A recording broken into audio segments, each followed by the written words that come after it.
everybody, it's Charlie from DM Sound. Today we've got the sound system demo on the 2024 BMW i4 and its 17-speaker Harman Kardon sound system.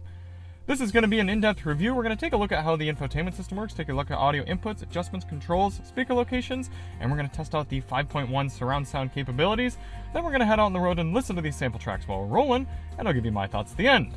Now, if you don't care about any of that stuff at the beginning and you just want to hear the music, click ahead in the video. We've got chapters to get you right to the tunes. And if you want to hear even more on the system, sign up to become a Daily Motor member. We're going to have the members-only sound test on this one that we're going to record here in a little bit, and then also on the previous one we've tested, so you should be able to find two different collections of tracks, if you will, in the link below. But before we get started, let's hop out and take a look at it. Now, like I said, we've reviewed this system before, but it was on a 2022 model, and sometimes manufacturers have been found to make tweaks throughout the model years of systems, especially with the newer iDrive system and everything, and we want to make sure BMW is still living up to the very high rating that we gave the system originally. Now you can see this i4 xDrive 40 is remarkably dirty. It's been well used. We've been road tripping it here in southwestern Michigan, coming out of Chicago, and I've got a full review on kind of my reflections on the i4 here a few model years later, and why I still think it's one of the best EV options on the market, so check the link below if you want to see our other coverage. Now we always do these tests with lossless, uncompressed WAV files on a USB stick plugged directly into the system, and high-quality Roland binaural microphones in both of my ears, giving you the most realistic audio system demo on YouTube. We also do the test with the sound settings set to their factory default, so let's take a look at those now. Like I said, updated iDrive, I think it's 8.5 at this point, and the system works really well, very responsive. You can either control it with the touch screen, and you can see things are responding very quickly, or you can use the rotary knob down here, and say, for example, if I were looking at the map, doing something, or over in my Android Auto, I could easily just tap the media button, and we'd go right back to the media screen, and from there I can come over and hit sound. Now, fortunately at the bottom of the screen we have a reset settings functionality. And I do know that BMW defaults Logic 7 Surround to be on. However, I find that Logic 7 Surround is not a very good surround sound algorithm, and I much prefer the sound of the music off. So we're going to do most of our testing with it off, but I'll show you what it sounds like in both ways here, as well as with adjusting the surround intensity.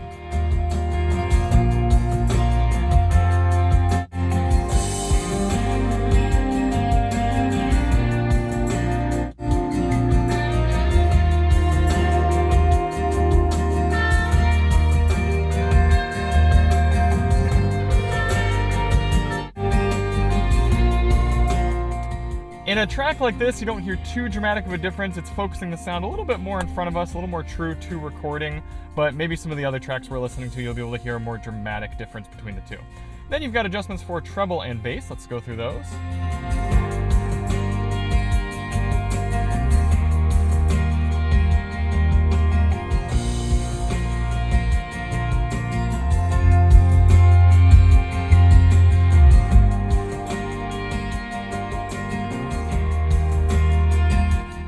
Then below that you have front, rear, left, right, fader, and balance controls. But if you do want more control over your sound system, you have a 9-band equalizer right here. And I really appreciate that BMW and Harman Kardon give you that opportunity to really mess up your tracks and, joking aside, fine-tune the sound to exactly your ear's preferences. And then I also appreciate that BMW and Harman Kardon have been doing this Experience the Sound. It's a good opportunity to really flex the 5.1 capabilities and the dynamicism of your sound system, even if you don't have a good track built in. So let's demonstrate this now.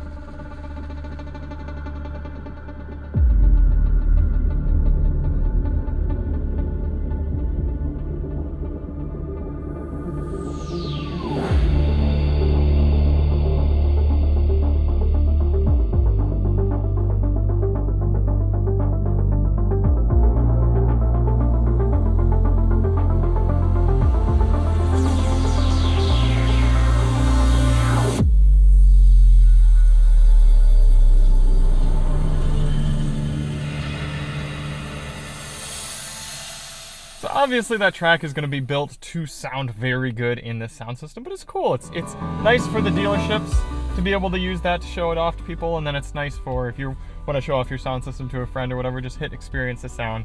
It's a cool experience. I like that. And then under volume settings, you have the ability to adjust the navigation volume and some other subtle volume adjustments. But overall, that is the most for sound system adjustments.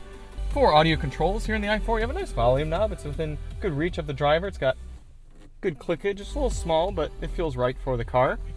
And you have volume clickers on the right side of the wheel. For track selection, they still give you physical track controls right here. I appreciate that. You can use the touchscreen, the rotary knob, or these back and forth or roller controls here on the right side of the steering wheel, just below the volume controls where they belong.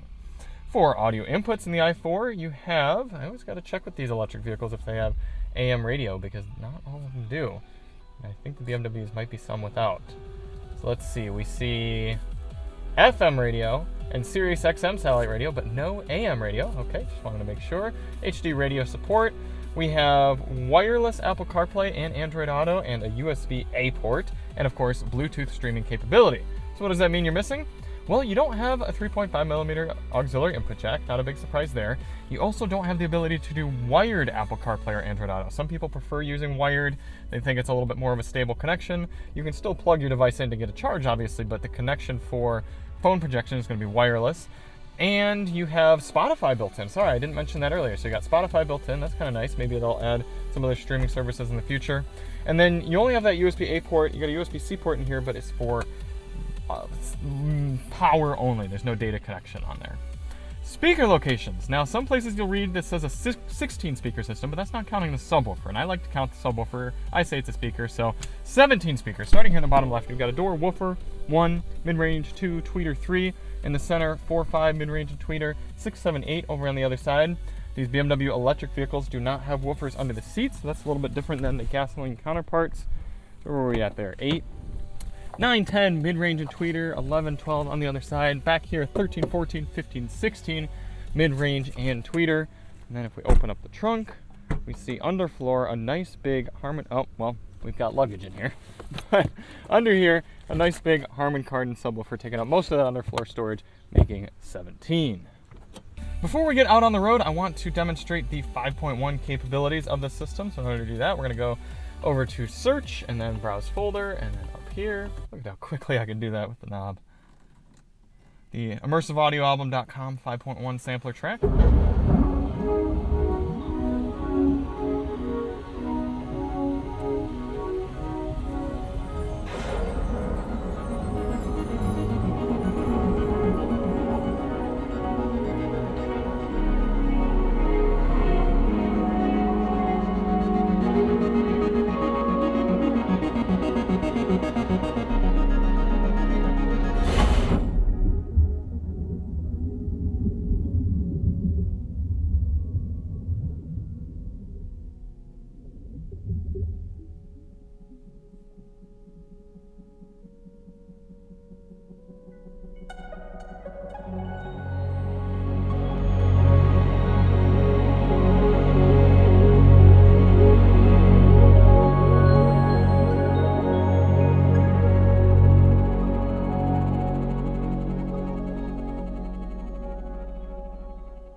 Welcome to the Immersive Audio Album Channel Configuration Test.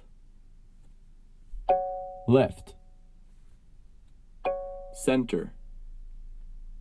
Right. Left surround.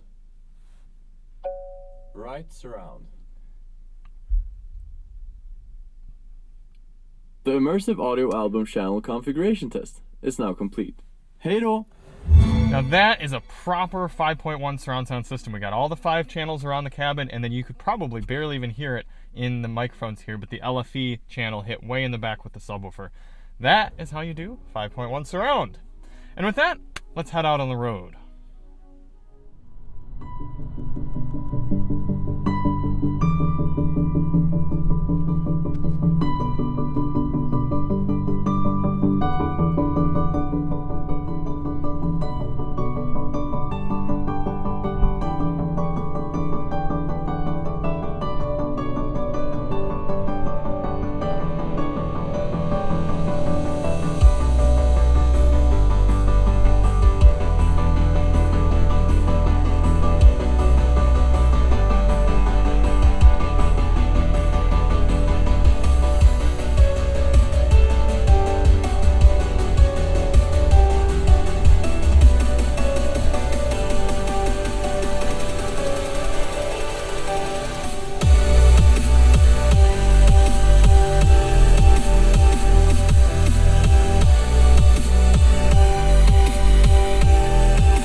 What I really like about using this track in these tests is it stresses the system in that oh so important mid-range section. It's really difficult to get those snare drums hits to come through without being harsh, but still being able to listen to it so loud and have it be so satisfactory.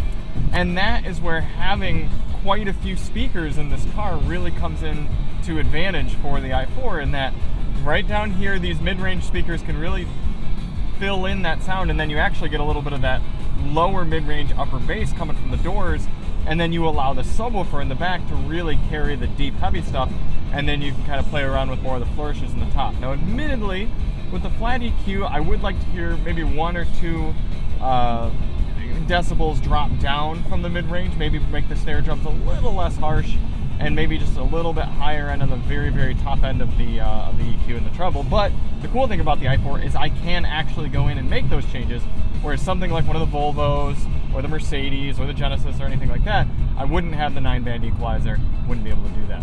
For this next track, speaking of bass, we'll turn it all the way up. We'll see how it sounds.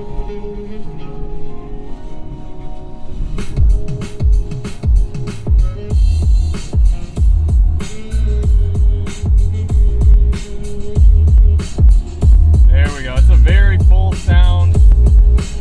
I'm feeling it down in the seat and the floor. I'm getting a little bit of mirror shakage, and it's a nice, full, well-balanced sound. I can even turn it up higher, and it's starting to get a little bit of slap, a little bit of distortion. Definitely not bad.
My thoughts on the 17-speaker Harman Kardon system here in the BMW i4.